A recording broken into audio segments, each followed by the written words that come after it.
மகனும் கொஞ்சம் கூட வெச்சமே இல்லாம அவளோட முன்னாள் மாமியார் வீட்டுக்கு போய் நல்ல விருந்து சாப்பிட்டு வந்திருக்காரு.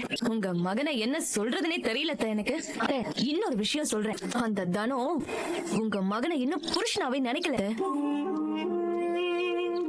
அதனாலதான் இப்படி எல்லாம் நடந்துகிட்டு இருக்கு.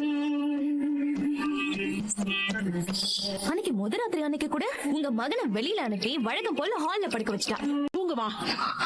அத விட்டுட்டு என் புள்ள கூட சேர்ந்து வாழ மாட்டேன், புள்ள பெத்துக்க மாட்டேன்னு அது இதுன்னு வம்பு பண்ணுன. நடக்கிறதே வேற சொல்லிட்டேன். என் புள்ள இந்த ரூம்ல தான் இருப்பா. அவனை நீ ரூமை விட்டு வெளியில போடலாம் சொல்லக்கூடாது. எண்ணி 3 மாசம் தான் உனக்கு டைம். அதுக்குள்ள இந்த குடும்பத்தோட வாரிச உன் வயித்துல சுமக்கிறேன்னு எனக்கு ஒரு செய்தி வரணும். 3 மாசத்துல நீ முழுகாம ஆகல, உன்னை இந்த வீட்டை விட்டு வெளியில துரத்துறது தான் என் முத வேலையே. ஏன் அத்தை, இவங்களுக்கு வேற மாதிரி ஏதாச்சும் பிரச்சனை இருக்குமோ? இவங்களுக்கு குழந்தை பெத்துக்கிறதுக்கான தகுதி இருக்கா இல்லையானே தெரியலையா அத்தை? என்ன சொல்ற ராதிகா, புரியல. இல்ல, முத புருஷனோட கல்யாணமாகி ஏறக்குறைய ஒரு வருஷமாவது இருக்கும்ல, அதுக்குள்ள சரி, உங்க உடம்ப ஜாக்கிரதையா பாத்துக்கோங்க. காவியா, வாடி போதும்.